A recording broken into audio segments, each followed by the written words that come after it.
Cette semaine, dans Chemin de traverse, je vous emmène à Moutier-les-Mauffais à la découverte du château de la Cantaudière. Ce château, entouré d'eau, aurait été construit vers 1578. Il est classé monument historique.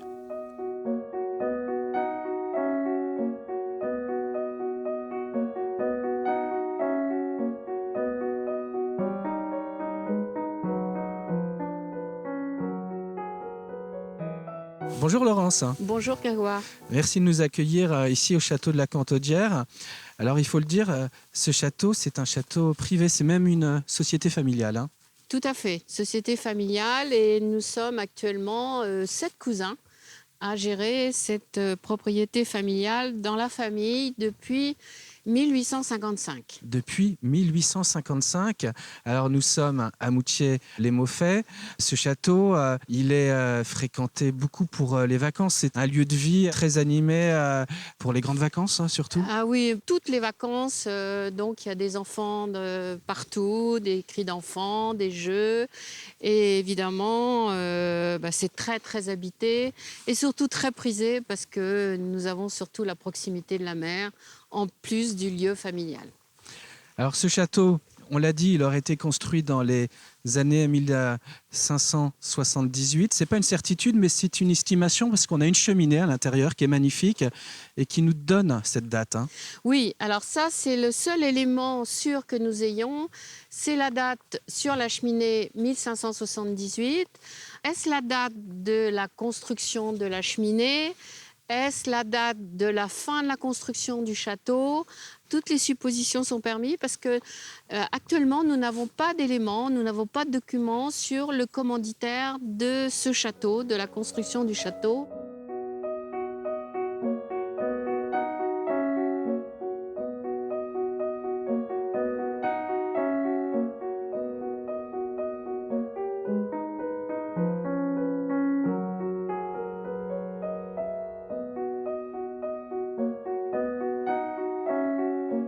Laurence, peu de temps après la construction du château, on a un illustre personnage bien connu qui devient propriétaire du château de la Cantaudière. Il s'appelle Maximilien de Béthune, connu sous le nom du duc, le fameux duc de Sully, hein. Oui, alors c'est un élément très très important dans l'histoire de ce Le château. bras droit d'Henri IV, hein, quand Voilà, même. bras droit d'Henri IV. Henri IV a voulu remercier son fidèle compagnon d'armes et son brillant ministre en lui faisant beaucoup de dons, entre autres des abbayes. Et ce qui est quand même étonnant, c'est que Sully, protestant, détenait des abbayes. Et entre autres, par un échange d'abbayes, il a reçu l'abbaye de Saint-Mexan. Et dans Saint-Mexan, il y avait le prieuré Saint-Michel des Moutiers-les-Mauffais, dont il touchait les revenus, et la Cantaudière. Mais ça, nous sommes sûrs, nous avons des documents anciens, il touchait les revenus de la Cantaudière, mais il ne l'habitait pas. Laurence, on a une lettre de Catherine de Médicis qui nous dit quoi? Catherine de Médicis qui se plaint en disant que son gendre Henri de Navarre, protestant encore à l'époque, basé à La Rochelle, avait entendu dire que les soldats du roi catholique étaient dans la région et qu'ils pouvaient donc appréhender la taille. La taille, c'est l'argent du roi. Et ces soldats catholiques se sont réfugiés à la Cantaudière. Et il y avait des écrits qui ont décrit, ça a été corroboré par d'autres historiens, entre autres Jacques-Auguste de Thou, les Mémoires de la Ligue et Henri de Navarre lui-même, qui s'est vanté de cet exploit d'avoir volé l'argent du roi à la Cantaudière. Donc c'est l'écrit le plus ancien que nous ayons sur la Cantaudière. Et c'est vrai que c'est émouvant le jour où j'ai vu, moi, cette lettre qui m'a été montrée, cette lettre signée Catherine de Médicis. J'ai vu l'original.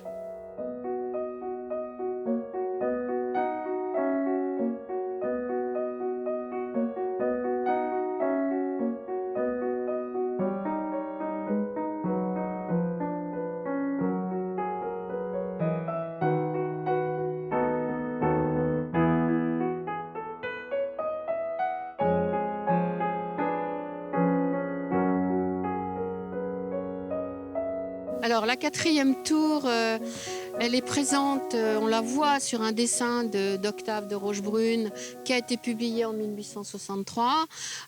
Nous pensons Elle que le était là. dessin, elle était là, que l'étude a sans doute été faite bien avant, mais nous permet de voir un petit peu de la configuration de la Cantodière au moment où notre ancêtre l'a reprise. Cette tour était certainement en très très mauvais état, comme l'atteste justement l'inventaire fait au moment de la vente comme bien national. Et puis entre, disons, la vente comme bien national à la suite de l'émigration de la famille Gourdeau de Saint-Cyr, qui étaient les derniers occupants de la Cantodière avant la Révolution, et 1855, l'achat de la Cantodière. La Cantodière a été occupée par des fermiers. On disait qu'il y avait des animaux dans la Cantodière, que certaines pièces étaient devenues des greniers et qu'il avait pris la Cantodière en très très très mauvais état. Et, Il était tout jeune, hein, il était tout jeune et il allait se marier l'année d'après. sur place. Sur place et surtout, on disait qu'il avait fait 6 années de travaux. Voilà. Et nous sommes donc à la recherche des différents architectes qui ont dû l'aider dans cette entreprise et certainement d'un paysagiste.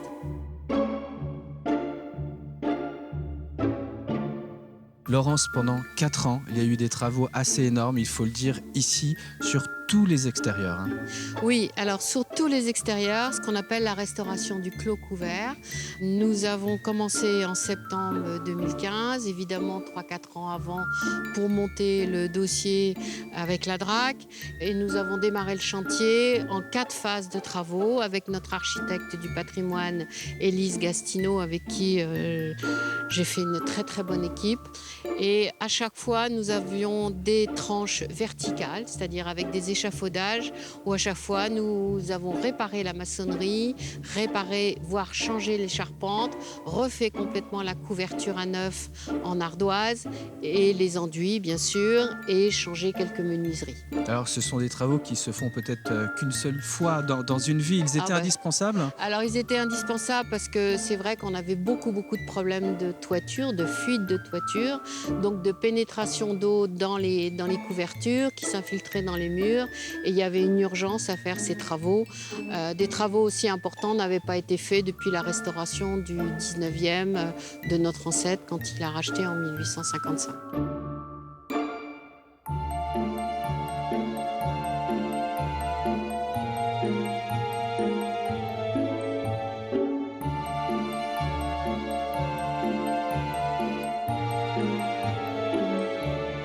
Vous l'avez remarqué, le château de la Cantodière est entouré d'eau. Et ça, Laurence, c'est plutôt assez rare, hein, des châteaux entourés d'eau dans le département de la Vendée. Il n'y en a pas beaucoup, je crois. Oui, et dans les recherches justement que j'ai effectuées, je me suis rendu compte qu'il y a toujours, on parle toujours des fossés et de l'eau. Donc ces douves sont très anciennes et elles sont alimentées par 3 sources. Nous avons pu justement vérifier lors des travaux, parce que nous avons été obligés de vider, de re-remplir les douves à chaque fois pour le montage des échafaudages, que ces douves se remplissaient très vite grâce à toutes les sources qui sont sur la propriété. Alors, le château, il s'inscrit totalement dans un environnement paysager. Il y a, au XIXe siècle, probablement, après l'arrivée de votre ancêtre, un parc qui est dessiné. Alors là-dessus, il y a encore des découvertes à faire. Vous n'avez pas mis le nom du paysagiste ? Je n'ai pas mis le nom du paysagiste, mais il y a tout un travail qu'on avait fait récemment, justement, avec Olivier Rialan, lors de la publication sur le livre des Jardins de Vendée, sur l'interprétation du cadastre ancien, bien sûr, 1812 et 1842, de voir l'intervention de l'homme sur les alentours. Et ça, nous le voyons très bien, c'est-à-dire les bosquets d'arbres, nos fameux 3 tilleuls, le cèdre du Liban qui est devant la Cantodière qui est magnifique. Là, vous avez tous ces bosquets de chênes. Vous voyez bien que tout ça, c'est étudié, c'est construit. Un élément typique du 19e, c'est l'arbre au milieu de la petite douve. Et puis un élément très important, c'est ce chemin sur lequel nous marchons. C'est le chemin qu'empruntaient autrefois au 19e les voitures à cheval pour venir du bourg. Parce qu'on rentrait par la grille en bas et tout ça c'est complètement dessiné, ça peut pas être, ça a été étudié. Voilà.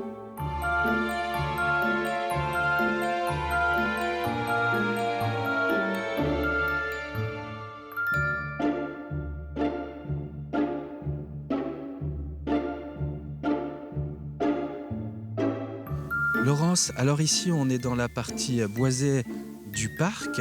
On est vraiment tout près du bourg de Moutier-les-Maufais. J'imagine que pour vous, pour la famille, se balader dans son si grand jardin, c'est quand même agréable. Ah, ben, le parc, oui, c'est aussi l'endroit où les enfants font des cabanes, l'endroit où mon cousin Xavier va chercher ses champignons.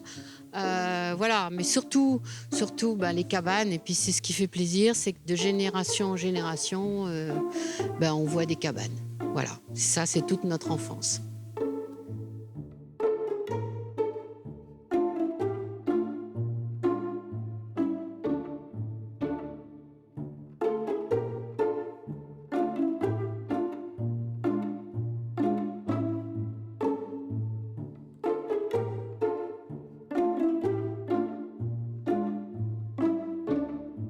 J'imagine que vous aussi, vous pourriez être tenté de venir visiter le château de la Courtaudière. Alors Laurence, pour venir ici, c'est assez simple.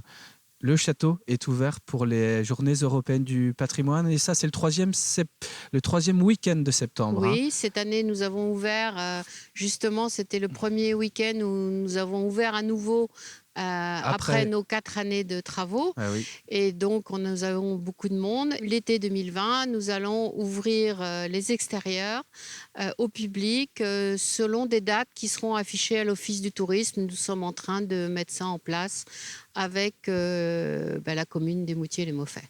Bon, en tout cas, merci beaucoup Laurence de nous avoir raconté non seulement l'histoire de ce château, mais nous avoir fait un peu vivre aussi la vie que vous menez ici avec toute la famille. J'étais ravi de découvrir cette belle propriété ici à Moutier-les-Maufais, le château de la Courtaudière, que vous aurez peut-être l'occasion aussi de venir découvrir bientôt.